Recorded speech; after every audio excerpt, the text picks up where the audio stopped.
it's a much improved policy than what we had. And I want to thank GSA staff as well as CEO staff for really putting together an easy-to-follow comprehensive policy on our vehicle fleet. That said,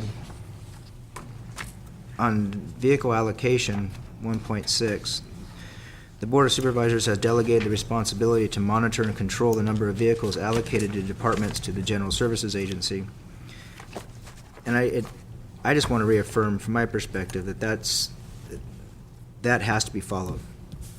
It wasn't that long ago when we did not know, GSA had no idea what the total inventory was of county vehicles, how many each department had that were department-specific vehicles, where they went, and details surrounding each one of those vehicles. It's critical that GSA be the key agency monitoring that fleet. If that's not the case, then I'd like to hear why. But to me, that is extremely critical. We learned a lot when the research was done and determined just how many vehicles were actually out there, what they were being used, or in many cases, how little they were being used. In terms of two other issues, one, we have a contract with a local rental car company, and when we did the analysis a couple years ago, back when gas was far cheaper than it is today, it showed that there was a break-even, and I think it was around 100 miles a day, 200 miles a day. It's more like 100 now. That it was actually cheaper for the county to rent the vehicle and fill it with gas at the end of the day than it was to use a county vehicle. And nowhere in this policy does it reference that ability. And I had one department mention that they didn't know they had that because it wasn't in the vehicle policy, that they could do that. And if it's not appropriate to have it in the policy, then we need to have, I think, some sort of communication from the CEO's office on that issue. And then finally, nowhere in the policy does it have anything in terms of DMV printouts from those using county vehicles. And that's been an issue that I've brought up in the past, because I know of at least one case where we had and I'm not sure at this point if it was a volunteer or a extra help individual driving a county vehicle, that if we had a copy of that driver's record, probably would not have occurred, and the accident that subsequently followed probably would not have occurred either. So that was the only comments I had, Mr. Chairman, on this policy, and I'd ask the CEO to respond. Thank you, Supervisor Delbar, and my apologies for not recognizing that you had pulled this item. It's quite all right. Mr. CEO. Thank you.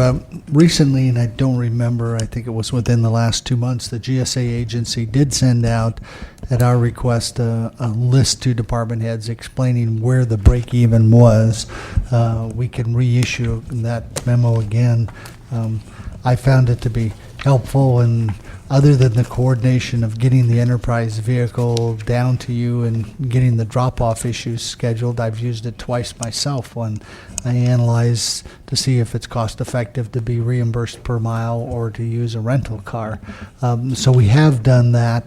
The issue of the DMV printouts is typically, I'm not familiar how we're doing it here, but you typically do that through your risk management policies, and risk management ordinarily will go through and review backgrounds, and I do believe, though, we do get reports from DMV, and I'll defer to Janelle on that. Hi, I'm Janelle Raw with the General Services Agency. Mr. Mitchell is correct. We do, as a standard process for every new employee or any request for an authorized driver, obtain those DMV printouts as a standard process through risk management as well as through facilities and fleet. In addition, just a comment on the enterprise, we're doing some work currently internally to make it more efficient for employees to reserve cars.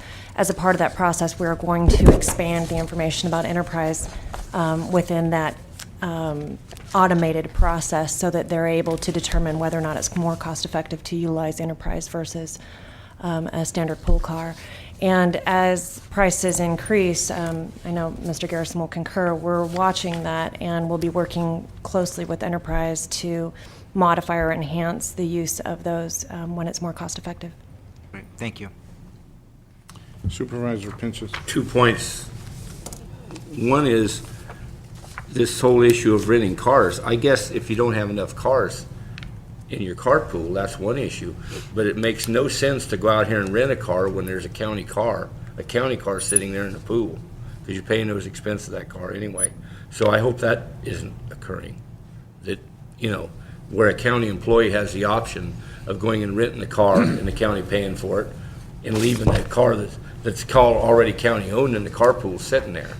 I mean, that's going to cost. And my other point is, I don't know where all these vehicles are assigned to. I realize the sheriff needs some four-wheel drive vehicles, but I see just regular, a cost of a four-wheel drive, whether it's a car or a pickup, there's a big difference in cost. And our roads aren't that bad to where we need four-wheel drive pickups just to travel on normal county business. I mean, I don't even think we hardly need them in our Department of Transportation, maybe a couple of areas where we have snow in the area, but, our roads aren't that bad to where we need four-wheel drive vehicles to travel over them. So, there can be a huge saving there versus buying a two-wheel drive pickup or a four-wheel drive pickup. I mean, maybe it's people want to drive a four-wheel drive pickup.